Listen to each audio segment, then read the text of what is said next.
საღამოშვიდობის ეთერშია დღის სტუმარი მე ჟურნალისტი ნინო სამყურაშვილი ვარ. კიევისა და ჩერნიგოვის რაიონებში 28 დასახლება ოკუპანტებისგან თავისუფალია. ინფორმაციას უკრაინის შეიარაღებული ძალების გენერალური შტაბი ავრცელებს. მარიუპოლიდან მოსახლეობის ევაკუაცია დაიწყო. წითელი ჯვრის დახმარებით ბლოკადაში მყოფი ქალაქიდან 2000-მდე ადგილობრივი გახავთ. ავტობუსები ხალხს ქალაქ ზაპოროჟიეს იმ ნაწილში გადაიყვანს, რომელსაც ოფიციალური კიევი აკონტროლებს. დღეს უკრაინასა და რუსეთს შორის მოლაპარაკებები ონლაინ ფორმატში განახლდა. რუსეთის ფედერაციამ უკრაინელების მიერ გაგზავნილი მოთხოვნების შესახებ საკუთარი პოზიცია უნდა წარადგინოს. მოლაპარაკებების პროცესში წინსვლა შეიმჩნევა. უკრაინულმა მხარემ შეთანხმების მისი ხედვა წარმოადგინა, რომელთა მიღწევა აუცილებელია. ეს შეთანხმება უნდა ჩამოყალიბდეს. ჩვენ ვამზადებთ რეაქციას, აცხადებს რუსეთის საგარეო საქმეთა მინისტრი სერგეი ლავროვი რუსულ მედიასთან.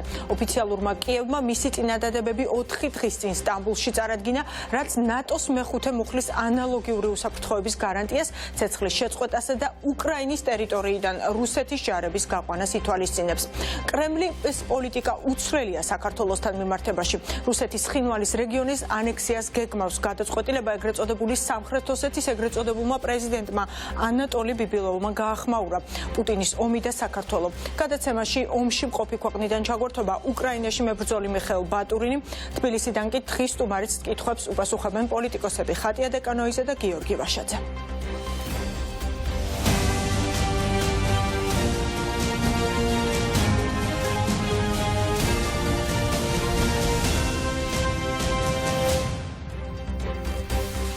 გამარჯობა, მოგესალმებით კიდევ ერთხელ. დღეს არის პუტინის ომის 37 დღე უკრაინაში და ოფიციალური კიევი ავრცელებს ინფორმაციას, რომ კიევისა და ჩერნიგოვის რაიონებში 28 დასახლება არის ოკუპანტებისგან თავისუფალი. ახლა ჩვენ პირდაპირ ეთერში ომში მყოფი ქვეყნიდან უნდა შემოგვიერთდეს საქართველოს მოქალაქე უკრაინაში მებრძოლი მიხეილ ბატურინი და მასთან დავიწყებთ საუბარს სწორედ იმასთან დაკავშირებით, თუ რა ვითარებაა ახლა უკრაინაში. გამარჯობა, ბატონო მიხეილ, მოგესალმებით და მადლობა რომ ხართ ჩვენი გადაცემის სტუმარი.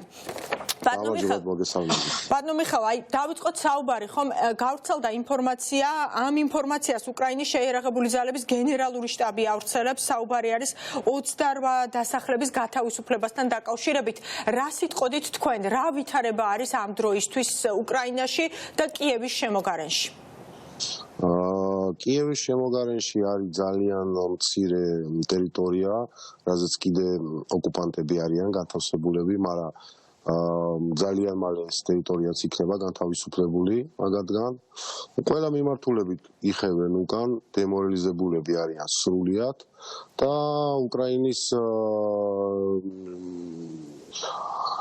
შეიარაღებული ძალები მტკიცედ მიეწევიან წინ გამარჯვებისაკენ. ბატონო მიშა, აი გავრცელდა ინფორმაცია ასევე გოსტომელის გათავისუფლებასთან დაკავშირებითაც მიმდინარეობს ასევე ბუჩასთვის ბრძოლაც. ამ ნაწილთან მიმართებაში რისი თქმა შეგიძლიათ?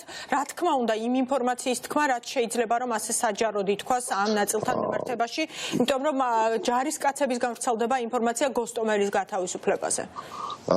მე მინდა გითხრათ, რომ ძალიან მალე ის თლიანი ოლქი იქნება განთავისუფლებული ამ აგრესორებისგან.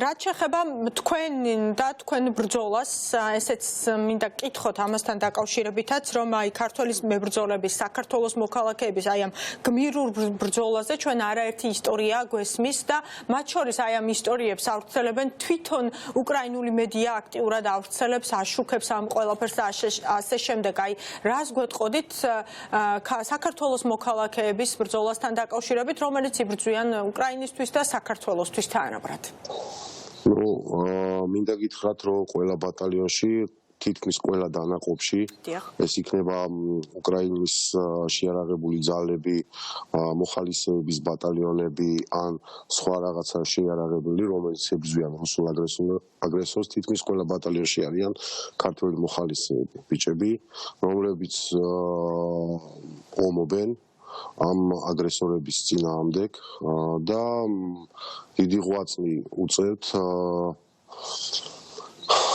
როგორც უკრაინისთვის, ეგრე საქართველოსთვისაც იბრძვიან, რა თქმა უნდა, პირველ რიგში იმიტომ რომ ეს რუსული აგრესია გრძელდება საქართველოში და მაგისი მაგალითი არის საქართველოს მესამე პრეზიდენტი დატყვევებული რუსეთის მიერ საქართველოში. Აი ბატონო მიხეილ, სწორედ მიხეილ სააკაშვილთან დაკავშირებით მინდა გკითხოთ, რას ფიქრობენ და რას ამბობენ დღეს უკრაინელები მიხეილ სააკაშვილთან დაკავშირებით, რომელიც მართლაც არის ტყვეობაში და ყველა პოლიტიკოსები, მათ შორის აი ევროპარლამენტარი ანა ფოტი გამბობს, რომ ის არის პუტინის პირადი ტყვე, პირადი პატიმარი. აი როგორი არის, რას ფიქრობენ თვითონ უკრაინელები დღეს საქართველოს მესამე პრეზიდენტთან დაკავშირებით? ყველასთვის ძალიან ნათელია, რომ ბატონი მიხეილი არის რუსეთის ტყვე საქართველოში, თავის ქვეყანაში, იმ ქვეყანაში, რომელიც ამოიყვანა ჭაობიდან და იმ ქვეყანაში, რომელსაც მისცა სახელმწიფოებრიობა. რასაც აქ უკრაინაში, რა თქმა უნდა, ბატონი მიხეილი რო ყოფილიყო უკრაინაში, ბევრად უფრო გაუადვილდებოდა უკრაინას პოლიტიკურ არენაზე მოღვაწეობა, იმიტომ რომ ბატონი მიხეილის გამოცდილება ამ რუსულ აგრესიის წინააღმდეგ არის დიდი და ეს ყველას ესმის უკრაინელებს. რაც შეეხება ქართულ მებრძოლებს, რა თქმა უნდა, ეს იქნება და ჩვენთვის უფრო მეტი мотиваცია ჩვენი მთავარსარდალი საქართველოს მესამე პრეზიდენტი რო ყოფილიყო ჩვენთან ერთად უკრაინაში. აი, სწორედ ამასთან დაკავშირებით მე უსმენი ერთი კამით დავამატებ ერთ რამეს და იქ რა ქვია იმ ჩიჩილა კობახიძე ბოდის გიხდით. კობახიძეს ინტერვიუს უსმენდი რომ ის რომ არ უნდა გაუშვათო რაღაც სისულელები ლაპარაკა და ეს ანუ ეგ არის სრული სისულელე და ამხელა პოლიტიკურ ამბიციაზე მყოფ ადამიანს ეგეც სისულელე არ უნდა წამოსდეს. რა თქმა უნდა, რომ ბატონი მიხეილ სააკაშვილი დიახაც რო ყოფილიყო უკრაინაში, დიახაც უფრო სხვანაირად განვითარდებოდა მე მჯერავს მოვლენები და რა თქმა უნდა, მაგისი გამოცდილება ძალიან დიდ სარგებელს მისცემდა როგორც უკრაინის მთავრობას, ეგრევე ყველა მებრძოლზე, ყველა ქართველზე იქნებოდა დამატებითი мотиваცია და მორჩეს ამ სისულელეების ლაპარაკს, სირცხვილია, როცა ამხელა პოლიტიკური ამბიციის ადამიანი ეგეთ სისულელეებს ლაპარაკობს. აი ბატონო მიხეილ, სწორედ ეს მინდა გკითხოთ, თქვენ ისაუბრეთ უკვე ამ ნაწილთან მიმართებაში, მაგრამ აი ირაკლი კობახიძეს მმართველი პარტიის თავმჯდომარე რამდენიმე დღეა უკვე გადაბმულად იმეორებს, რომ ჩვენო ვუფრთხილდებით, იმიტომ არ ვუშვებთ მიხეილ სააკაშვილს, ვუფრთხილდებით საქართველოს, ვუფრთხილდებით ასევე უკრაინას და უკრაინაში თუ ჩავა ის ძალიან ბევრ რამეს დააზარალებს. აი რეალურად განწყობა როგორი არის, რამდენად ჭირდება დღეს უკრაინას მიხეილ სააკაშვილი და რამდენად აძლევს აი ვლადიმერ პუტინს ხელს კრემლს ის რომ დღეს მიხეილ სააკაშვილი არის საპატიმროში.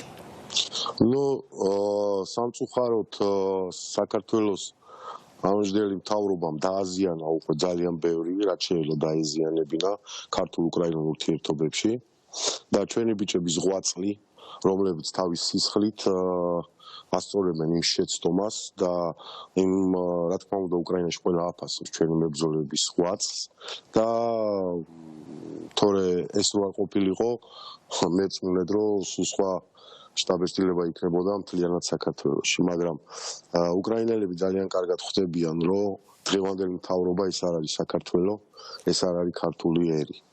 რაც შეეხება ბატონი მიხეილ სააკაშვილის, რა თქმა უნდა, ის გამოცდილება, რაც ბატონი მიხეილ სააკაშვილი იყო პირველი, ვინც დაუდგა რუსულ აგრესიას 2008 წელს.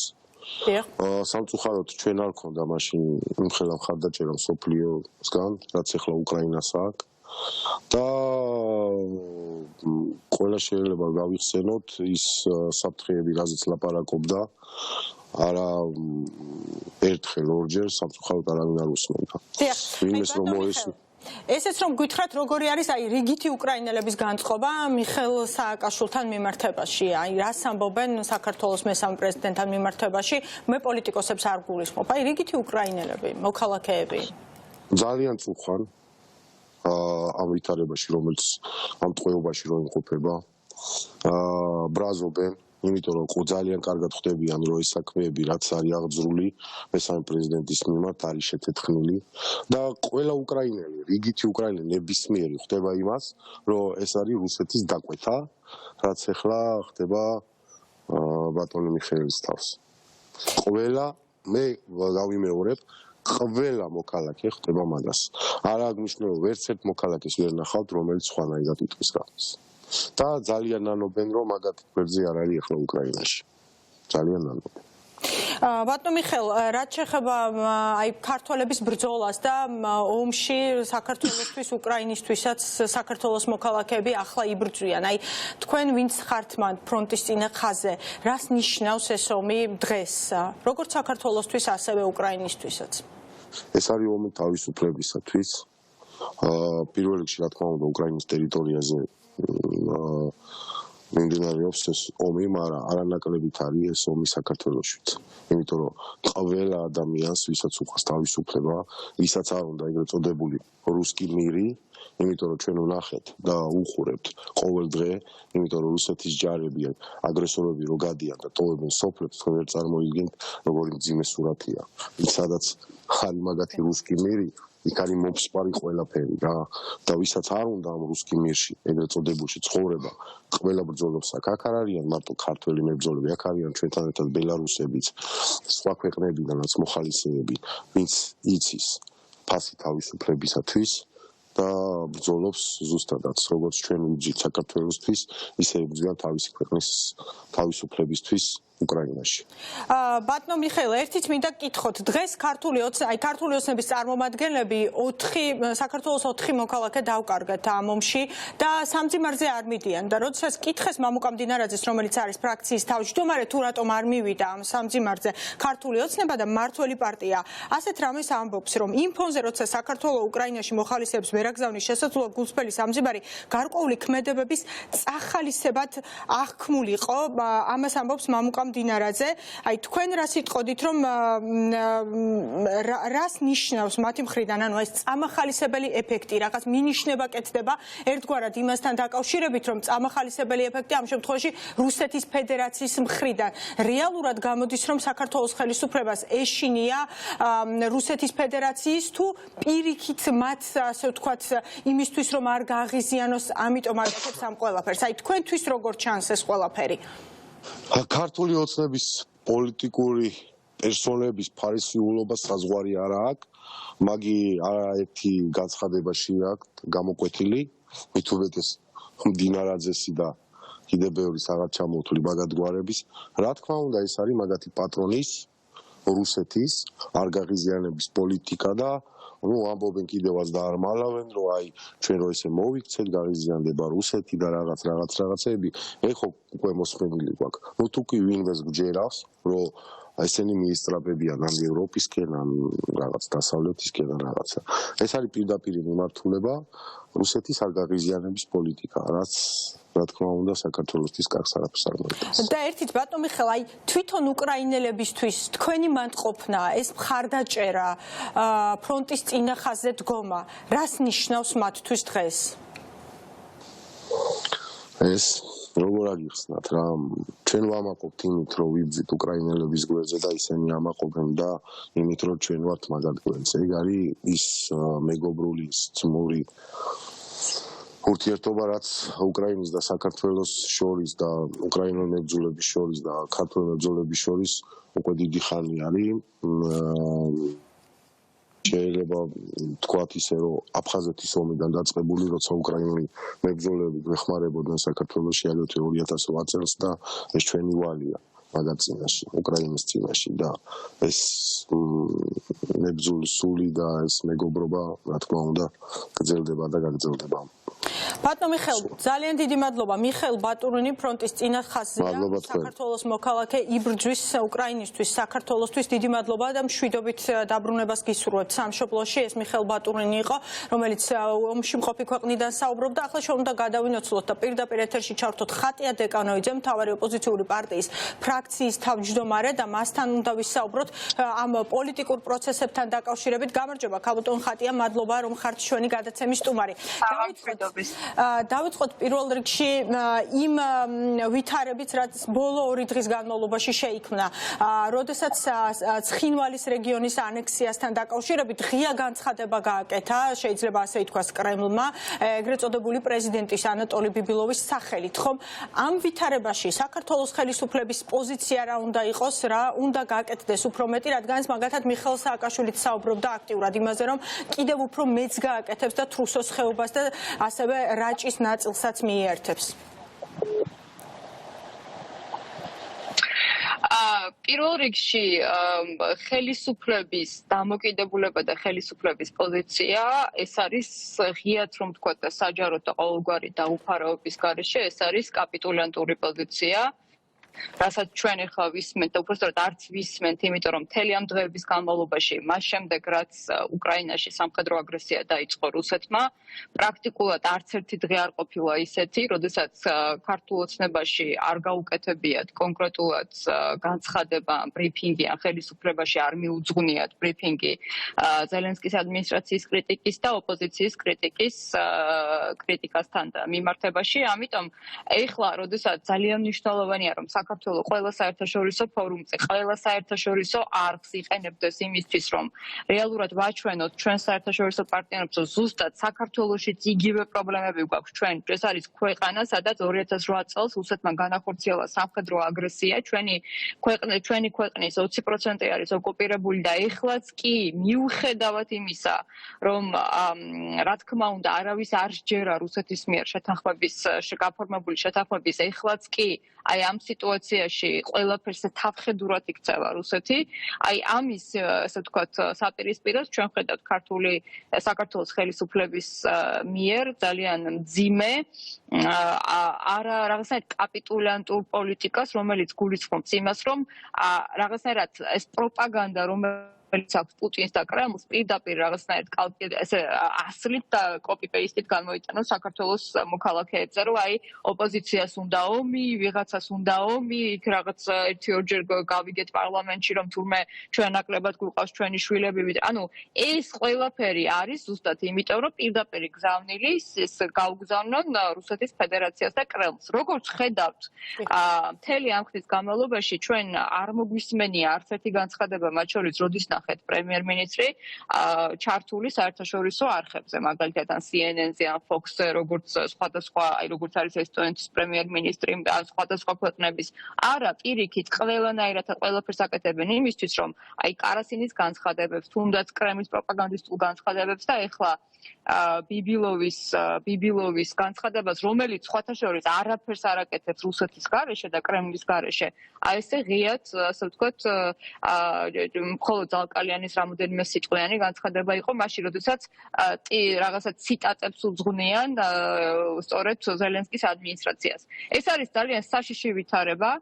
ეს ვითარება არის ის, როდესაც პრაქტიკულად ოკუპაციის შემდეგ საშიში ვითარება და თქვენც ამბობთ, რომ ოკუპაციის შემდეგ შეიძლება ასეთი 2008 წლის შემდეგ ხომ ასეთი მძიმე ვითარება არც კი ყოფილა რა, უნდა გაკეთდეს ხელისუფლების მხრიდან და გაქვთ თუ არა იმედი, რომ საქართველოს ხელისუფლება ამ ყველაფერს არ ვიცი გაბედავს, რომ თქვას პირველ რიგში ხელისუფლებას რა უნდა გაეკეთებინა პირველი დღიდანვე, როდესაც მთელი ამ ხნის განმავლობაში რა უნდა გაეკეთებინა 10 წლიან პერიოდზე ვსაუბრობ ჩვენ, მაგრამ პირველი დღიდანვე, როდესაც დაიწყო სამხედრო მობილიზაცია პუტინმა უკრაინის საზღვრებთან, მაშინვე საქართველოს საკითხი უნდა დამდგარიყო ხელისუფლების მიერ თან ერთად საერთაშორისო დღის წესრიგში. უპირველესად, ეხლაც კი, როდესაც სამხედრო აგრესია მიმდინარეობს რუსეთის მხრიდან, საქართველოს უნდა იყოს ყველგან უკრაინასთან ერთად. საქართველოს უნდა იყოს საერთაშორისო ფორუმებზე, საქართველოს უნდა ესაუბრებოდეს ჩვენს პარტნიორებს, რომ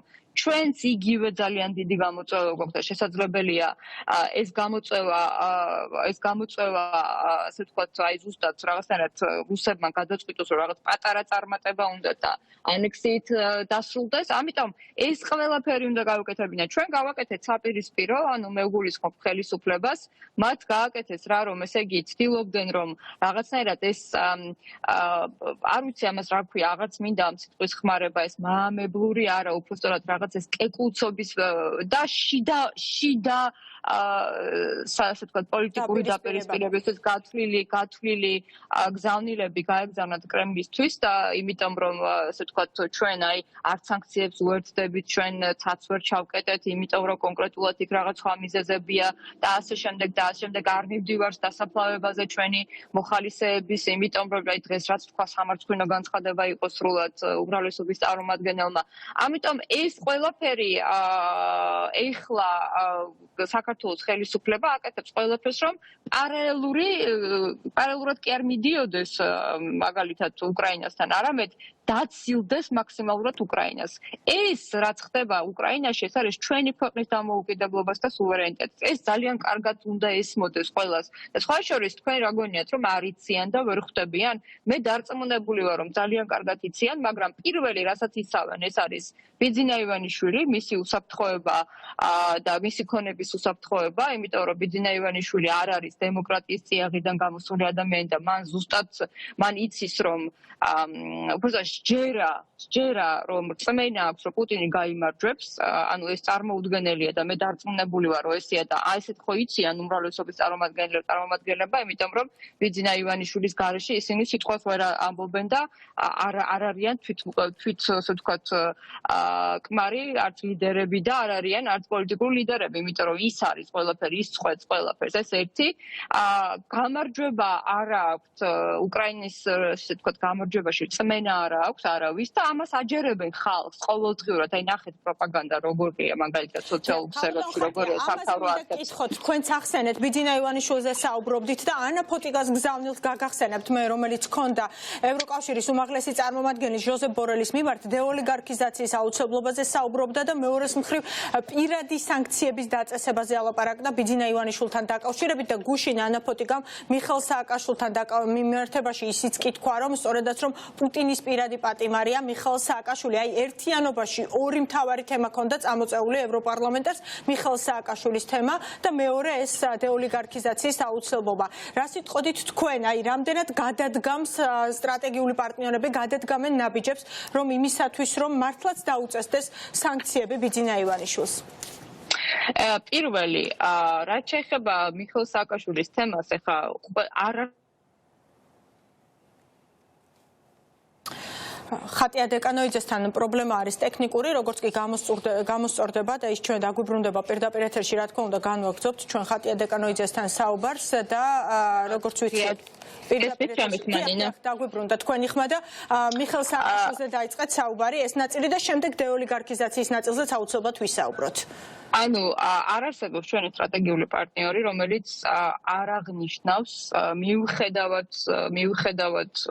იმისა, რომ 2008 წლის შემდეგ ჩვენ ძალიან ბევრს საუბრობდით იმას, რომ თუ არ იქნება საკმარისი რეაქცია საქართველოზე, მაშინ შემდგომი იქნება უკრაინა და ამაზე საუბრობდა მიხეილ სააკაშვილი პირველ რიგში და არ არსებობს ესეთი პარტნიორი, რომელიც არ ადასტურებს იმას, რომ ყველაზე პირველი პუტინის მტერი უშუალოდ პირადი ეს იყო მიხეილ სააკაშვილი და პირველი ანტიპუტინისტი პრეზიდენტი. ეს არის უკვე შემდგარი ფაქტი და რა თქმა უნდა ამას ადასტურებს ყველა. ეს ერთი.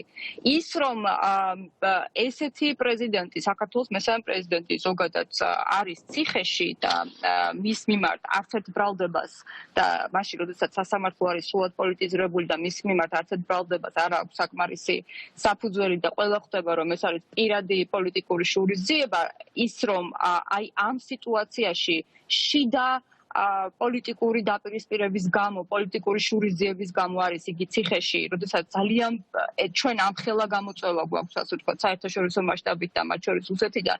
რა თქმა უნდა, ეს არის ძალიან დიდი პრობლემა და ამას ყველა აღნიშნავს და რა თქმა უნდა, ანა ფოტიკამაც ამაზე ისაუბრა, ეს მეორე. მესამე ოლიგარქიული, ასე ვთქვათ, საწყისი, რომელიც საქართველოში არსებობდა და ეხლა კიდევ უფრო რაღაცა მახინჯი ფორმა მიიღო, იმიტომ რომ პრაქტიკულად ჩtildeოვანი მმართველობა გვაქვს ჩვენ ადამიანი არსად არ არის, არავითარი პოზიცია არ უჭირავს, მაგრამ ამ დროს ყველაფერს მართავს, ხო, დაწყებული თქვათ პრემიერ-მინისტრთან დასრულებული უმრავლესობის წარმომადგენლები. ეს მახინჯ ფორმას რომ დასავლეთი დიდხანს ვერ შეეგუება, ესეც ფაქტია. ეხლა რა არის თავარი? პირველი ესეთი ამბავი და მოლდოვის მაგალითის მოყვანა პლახატ მოლდოვის მაგალითთან დაკავშირებით, ხა მე ძალიან ხშირად საუბრობ ხოლმე მოლდოვის მაგალითზე. ბევრს სკეპტიკური დამოკიდებულება ქონდა მაგალითად რომ აი მოლდოვაში პლახატნიუკი ზუსტად პლახატნიუკას ზუსტად ესეთივე გზა გამოიარა სხვათა შორის. ეს იყო ჯერ იყო რაღაც პარტიის თავმჯდომარე თუ პრემიერ-მინისტრი რაღაც თუ ასე ვთქვათ მონაცვლეობით, შემდეგ წავიდა ჩრდილში საერთოდ და მართავდა ყველაფერს, ყავდა ემორჩილებოდა პოლიცია, პროკურატურა, სასამართლო და ასე შემდეგ. ანუ არაერთხელ გვისაუბრია მე და თქვენ პლახატნიუკის შესახებ და შემდეგ უკვე ბევრს ჰქონდა 2017-18 წლებში იმაზე რაღაცნაირად სკეპტიკური დამოკიდებულება, რომ აი აი რატომ მას ხო ესაუბრებიან და ანუ მის ხელისუფლებას ხო ესაუბრებიან და რატომ შეიძლება მას დაუწესონ სანქციები, მაგრამ როგორც კი ასე ვთქვათ ოლიგარქიამ მიიღო ეს საშიში დიქტატორული ფორმა, რა თქმა უნდა, იქ გაჩნდა ზუსტად დასავლეთი ასე ვთქვათ მოლდოვის მოქალაქეების დასაცავად. ამიტომ საქართველოშიც ესეთ ქვეყანაში, სადაც დიდია საგარეო გამოწვევები, სადაც აი ხელისუფლება ხმას არიღებს ანექსიაზე, შესაძლო ანექსიაზე უკაცრავად. სადაც ზელენსკის ადმინისტრაციის კრიტიკა პირდაპირ მოდის ხელისუფლების წარმომადგენლებისგან, სადაც ცვლიან, რომ ზელენსკის აყენებენ პირდაპირ შეურაცხყოფას და ამბობენ, რომ ის დადის კონკრეტულად ამ ქვეყანაში არსებული ოპოზიციური პარტიის ტყუაზე, ანუ იცით ახლა ჩვენ გვადანაშაულებენ იმაზე, რომ თურმე ზელენსკის ადმინისტრაცია ჩვენ ასე ვთქვათ გიჟებთ, ყველაფერი საჯაროა და ყველაფერს ძალიან კარგად ისმენენ, მაშინ როდესაც ელემენტარულად შეიძლებოდა სხვანაირად განვითარებულიყო ჩვენს ქვეყანაში შიგნით მოვლენები და ხელისუფლება საერთოდ სხვა მიმართულებით აიყო გეზი, ამ ყველაფრის ფონზე, რა თქმა უნდა, საშიში ხდება ოლიგარქი, რომელსაც გადაწყვეტილი აქვს, რომ და შინაგან ერთმენა აქვს, რომ პუტინი გაიმარჯვებს. ახლა დიდი ბოდიში გადავხედოთ, რა ვიცი, სამთავრობო პროპაგანდას, გადავხედოთ განცხადებებს, რომელსაც აკეთებენ. ამიტომ ეხლა მთავარი არის ის, რომ ჩვენ ძალიან ბევრი ვიმუშაოთ ჩვენ საერთაშორისო პარტნიორებთან და მე ხშირად ასე ვთქვათ მომისმენია ის კითხვა, რომ აი რატო ესე სწრაფად სანქციებს და ჩვენი საერთაშორისო პარტნიორებთან მუშაობა მათთან ყოველწუთიერი, აი როგორ გითხრათ, ძალიან მნიშვნელოვანი ჯაჭვი აღმოსავლეთ ევროპიდან, პოლონეთთან, ლატვიელებთან, ლიტველებთან, ესტონელებთან, ამერიკელებთან და უკრაინელებთან პირველ რიგში ეს არის ახლა ჩვენთვის ძალიან მნიშვნელოვანი ჩვენი სუვერენიტეტის და დამოუკიდებლობისთვის. ესეთი მუშაობა ყოველწუთიერად მიმდინარეობს, ყოველწუთიერად. ეს ჩვენ ვართ ხაზზე მუდმივად ჩვენ საერთაშორისო პარტნიორებთან და რა თქმა უნდა, ყველას ძალიან კარგად ეცნობს, რომ საქართველოს მოქალაქეების არჩევანი არ არის ოლიგარქიული სისტემა. ეს არის ძალიან მნიშვნელოვანი. ამიტომ ძალიან მოკლედ თუ ამ თემაზე გინდოდათ და შემდეგ შუალედურ არჩევნებთან დაკავშირებითაც მინდა გკითხოთ ძალიან მოკლედ, რომელიც ხვალ უნდა გაიმართოს, აი რა სიტყოდით ხვალ როგორი არჩევნები არის ეს, თვითონ გიორგი კირთაძეს ვესაუბრეთ ჩვენ დილით და თქვა, რომ ეს არის ერთგვარად ღირსების არჩევნები, რადგანაც რაც გააკეთა ქართულმა ოცნებამ არაფერში ეს ყველაფერი არ ჯდება და ეს არის ძალადობის პირდაპირი მაგალითები. აი დღეს რა სიტყოდით თქვენ როგორი არჩევნები არის ახლა ეს შუალედური არჩევნები, რომელიც ხვალ გაიმართება და რომელიც ფაქტურად გადაწყვეტს ბათუმის საკრებულოს ბედს, იქნება ოპოზიციური თუ ხელისუფლება ისე რაღაცნაირად მიიტაცებს ამ ძალაუფლებას იქაც. იცით რა, მე ვფიქრობ, რომ ძალიან მნიშვნელოვანი არჩევნებია პირველ რიგში არა მხოლოდ იმიტომ, რომ საკრებულოს უმრავლესობის ბედი წყდება, არამედ იმიტომ, რომ ჩვენ არ დაგვავიწყდეს, რომ ბატონი ფუტკარაძე ამხელა ზეწოლის, ამხელა წარმოუდგენელი ფსიქოლოგიური ზეწოლის ფონზე მან არ უღალატა საკუთარ ღირსებას და პრინციპებს და იცით როგორც დასრულდა ეს ძალიან ტრაგიკულად. ამიტომ რა თქმა უნდა მნიშვნელოვანი არჩევნებია, მისი ოჯახის წევრია უშუალოდ კანდიდატი, ხატია დეკანოიძე პირდაპირ ეთერში ტექნიკური პრობლემა ისევ და დაგვიბრუნდება ხატია დეკანოიძე და რა თქმა უნდა იტყვის მთავარ სათქმელს თავის შუალედურ არჩევნებთან დაკავშირებით ხვალ გაიმართება ბათუმის ნომერ 4 საარჩევნო ოლქში შუალედური არჩევნები და ფაქტიურად ამ არჩევნებმა უნდა გადაწყვიტოს ბათუმის საკრებულოს ბედი და ხატია დეკანოიძე დაგვიბრუნდა ისევ პირდაპირ ეთერში ძალიან მოკლედ თქვენი პოზიცია ხვალინდელ არჩევნებთან დაკავშირებით საუბრობთ ამიტომ ამას საუბრობდი ბოდიში გაწყდა ნინო ამას საუბრობდი რომ ძალიან მნიშვნელოვანია რომ ეს ყველას ვაჩვენოთ სად არის ჩვენი მორალური დარღვი მორალური ძაფი სად გადის იმიტომ რომ და ყველა მივიდეთ არჩევნებზე და ვაჩვენოთ ხელისუფლებას რომ არავის არ დაავიწყდა რა ძიმე მოვლენა იყო და რა ტრაგიკული მოვლენა იყო ხელისუფლების დანაშაული რომელმაც ეს ადამიანი რომელმაც არ უღალატა პრინციპებს გამოასალმა სიცოცხლეს ეს არის და ეს ჩვენ ყველას უნდა გვესმოდეს რომ აქ არის ძალიან სერიოზული ხაზი ბოროტებასა და სიკეთეს შორის და რა თქმა უნდა ეს არჩევნებიც დგას იქ რომ ამ ადამიანს მისი ოჯახის წევრს ყველამ ხმა უნდა მისცა და მე დარწმუნებული ვარ რომ რა თქმა უნდა, თითოეულ ბათუმელს იმ უბნიდან, სადაც ტარდება ეს არჩევნები, ეს აბსოლუტურად გააზრებული აქვს. ძალიან დიდი მადლობა. ხატია დეკანოიძე, მთავარი ოპოზიციური პარტიის ფრაქციის თავმჯდომარე საუბრობდა პირდაპირ ეთერში და ახლა პირდაპირ ეთერში შემოგვერთდება სტრატეგია აღმაშენებლის ლიდერი გიორგი ვაშაძე და მასთან დავიწყებთ საუბარს. ბატონო გიორგი, გამარჯობა, მადლობა რომ ჩვენი გადაცემის სტუმარი ხართ. ბატონო გიორგი, აი იმ შესაძლო ცხინვალის რეგიონის შესაძლო ანექსიის მოლოდინის ფონზე ერთგვარად თუ შეიძლება ასე ითქვას, თქვენ დღეს საგანგებო ბრიფინგი გამართეთ და რა მოხდა 2012 წლის შემდეგ აი მცოცავ ოკუპაციასთან დაკავშირებით ერთგვარად წარადგინეთ დეტალურად ინფორმაცია. რა სიტყვით დღეს რაც ხდება, რამდენად საგანგაშოა ეს ვითარება და ხელისუფლების მხრიდან რა ნაბიჯები უნდა გადაიდგას და რას არაკეთებს დღეს მმართველი პარტია? სამწუხაროდ გუშინ მმართველი პარტიის ხელმძღვანელმა ბატონმა კობახიძემ საქართველოს ეროვნული ინტერესების საწინააღმდეგო განცხადება. მე წაგიკითხავთ ციტატას მისი გუშინდელი განცხადებისა, რომელიც მან საზოგადოებრივ მაუწყებელში გააკეთა, რომ ესე იგი 2012 წლის შემდეგ მისი განცხადებით საქართველოს ტერიტორიული კუთხით რუსეთს არანაირი წინსვლა საქართველოში არ ქონია, რომ მათი პრაგმატული პოლიტიკის დამსახურება ეს ყველაფერი. სხვადასხვა მონაცემებით დასტურდება, რომ 57 მილიონი კვადრატული მეტრი, ანუ ორჯერ უფრო დიდი ტერიტორია ვიდრე სოხუმია, დაახლოებით 7-8ჯერ უფრო დიდი ვიდრე ცხინვალია, საქართველოს დაკარგა 2012 წლის შემდეგ მცოცავი ოკუპაციის შედეგად. და ამას წარმოიდგინეთ, ასე ვთქვათ, ყველაზე მთავარი პიროვნება, ვინც არის დღეს საქართველოში, ამბობს, რომ ჩვენ ტერიტორიები არ დაგვიკარგავს. უფრო მეტიც გაცხადებულია და მათაც აქვს ამის შესახებ ინფორმაცია, რომ 209 კვადრატული კილომეტრის, ანუ 209 მილიონი კვადრატული მეტრის ოკუპაციას აპირებს რუსეთი.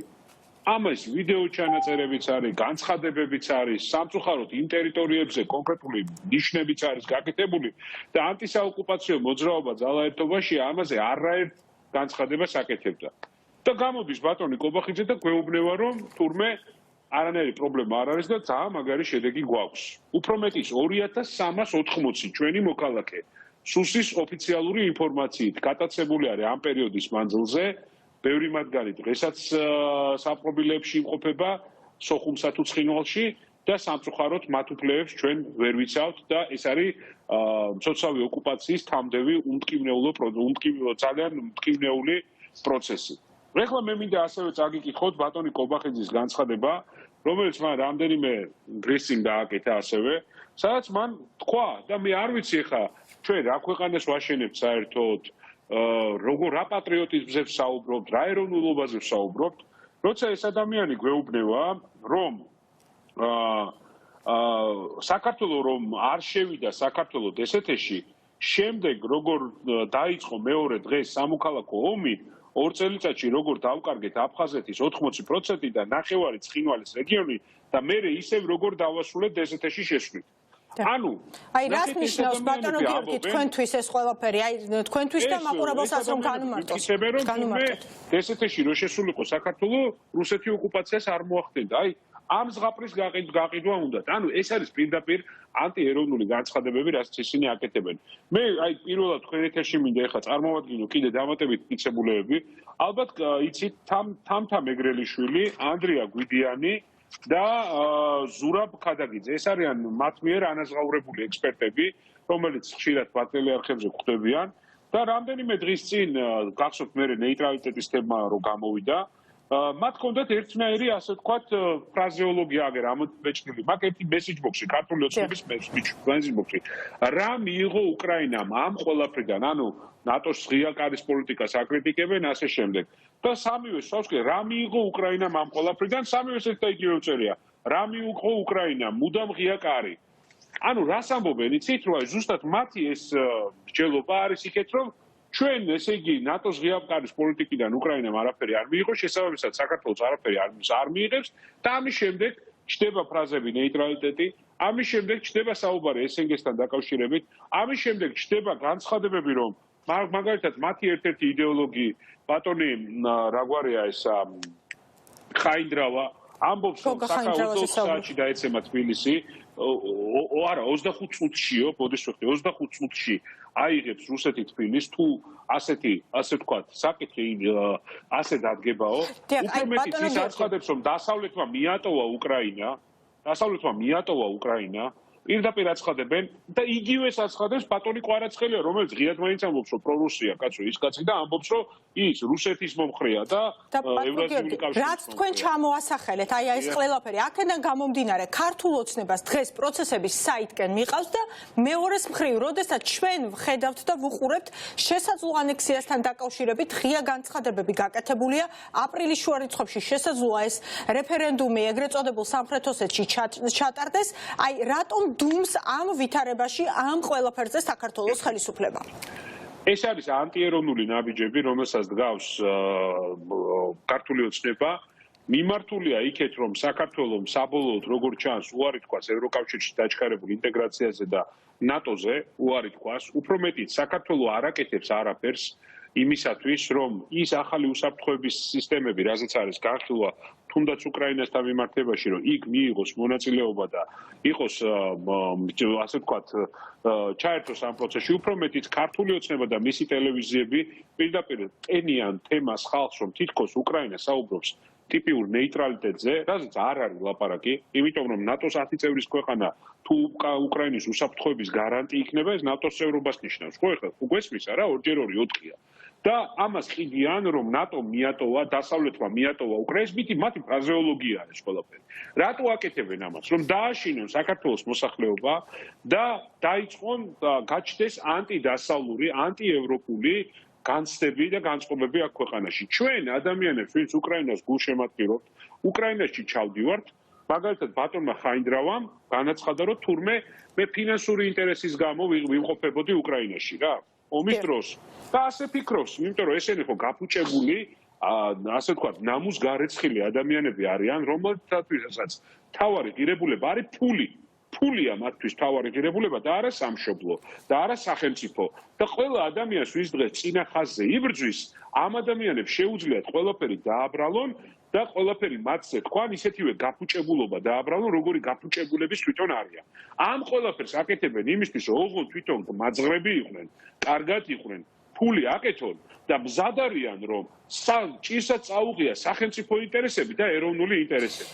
უფრო მეტიც გუშინ იყო 31 მარტი, რომელიმე მათგანმა გაიხსენა საერთოდ, რომ ეს საქართველოს სახელმწიფოებრივი დამოუკიდებლობის რეფერენდუმის დღეა, რომელიმე მათგანმა ზვიად გამსახურდიას დაბადების დღე გაახსენდა რომელიმე მათგანს? არა, არც ეს არ გახსენებია, იმიტომ რომ მათთვის ეროვნულობა, მათთვის სამშობლო, მათთვის ეს ღირებულებები გადის ფულზე. აი ეს არის რეალობა. ზადარიან ამ ფულზე გაყიდონ სახელმწიფო ინტერესები და მიყიდონ რუსეთსაც. და დღეს მიზანმიმართულად აშინებენ საქართველოს მოქალაქეებს და ჩვენ ამაზე უნდა ვიყოთ მხიზლად. ეს არის სწორედ ჰიბრიდული ომი. ეს არის მესიჯები, რომელიც დაწერილია რუსეთში და საქართველოში არის კონკრეტული 3 ფლანგი, რომელიც ამას იმეორებს. ეს არის პირდაპირ პრორუსული ფლანგი, როგორიც არის კვარაცხელიები და ასე შემდეგ, რომლებსაც გამოხატული აქვს თავისი ღია პოზიცია ევრაზიის კავშირში, რომ უნდა შევიდეს საქართველო, რომ რუსეთი არის პარტნიორი, გამოხატული აქვს პოზიცია, რომ საქართველო, უკრაინა, რუსეთი, უკრაინა, ბელორუსი იქნებაო ახალი, ასე ვთქვათ, შეთანხმების ხო და ასე შემდეგ. ეხლა მაწვდიან, ეხლა გააკეთა რუსეთში გააკეთდაო ამ წუთას ინფორმაცია, რომ აჭარას შეუძლია საქართველოსთან გამოყოფის პროცედურა დაიწყოს რუსი დეპუტატი ანდრეი კლიმოვი. აი, ამ ყველაფერს რომ ტაში დაუკრას, ამისთვის არის ეს შექმნილი რუსეთის ფედერაციის საბჭოს საერთაშორისო ურთიერთობების კომიტეტის თავმჯდომარის მოადგილეა ბატონი ანდრეი კლიმოვი. და ესეთი განცხადებები, დიახ. ეს არის პასუხი, ეხლა ეს წუთია გაგიდე. აი ეს არის პასუხი იმ მონური პოლიტიკის, ეს არანაირი პრაგმატული, ეს არის მონური პოლიტიკა, მორჩილების პოლიტიკა, რომელიც აქვს ქართულ ოცნებას და გვეუბნებიან, აშინებენ ქართულ საზოგადოებას, იმით რომ 25 წუთში თურმე თბილისს აიღებს რუსეთი, გმეთმა დაგვიფაროს ესეთი რამ მოხდეს.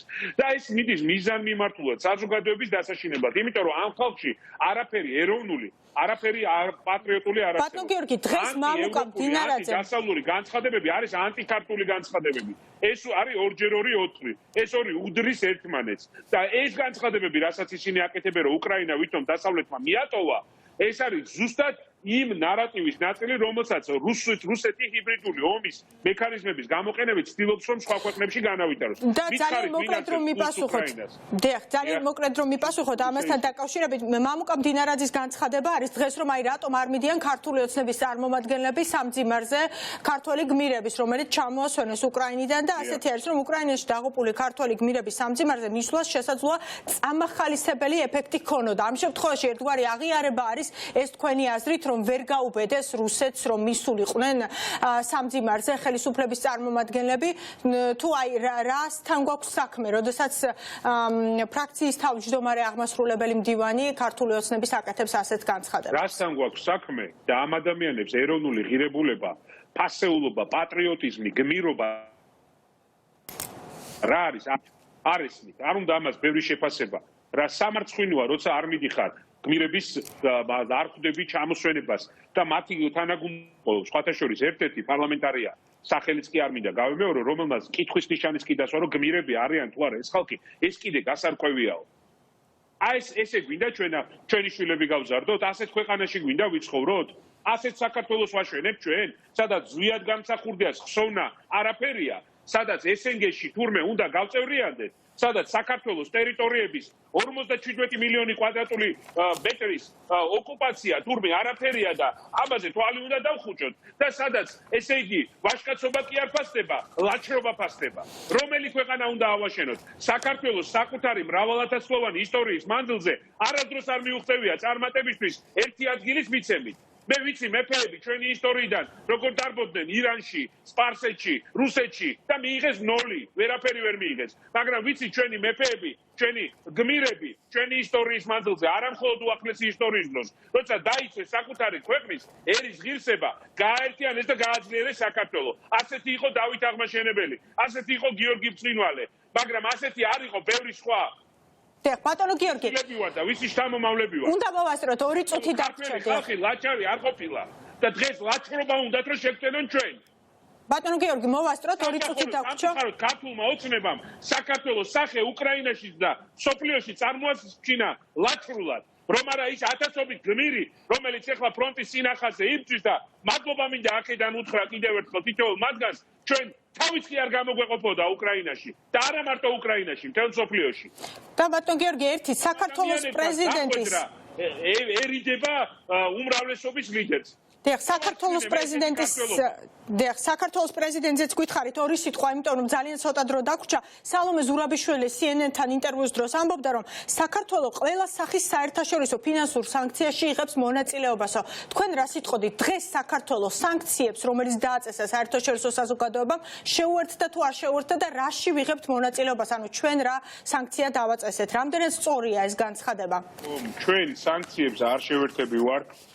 მეორე ერთადერთი არის და აი ეს პოზიტიურია და რაც არის ეს უნდა ვთქვათ, რომ ეროვნული ბანკი მიერთებული არის იმ დიდი რეფორმების შედეგად სავალუტო ფონდის და საერთაშორისო ფინანსურ ინსტიტუციებს და ვერც შეძლებს რუსული ბანკების ვიზა მასტერკარდი ტრანზაქციების მომსახურებას, ეს გამორიცხულია და ამ კუთხით ეხლა ღიად უნდა ვთქვათ, რომ ასე ვთქვათ, ფინანსურ საბანკო სექტორში ფაქტობრივად შეუძლებელი არის სანქციების გვერდის ავლა. იმიტომ რომ ამის მონიტორინგი როგორც საქართველოს, ასევე საერთაშორისო მანივალის და ასე შემდეგ ხდება, ხო? აქ არ გვინდა რომ სადაც სიმართლეა უნდა ვთქვათ და სპეკულაციებში არ უნდა წავიდეთ.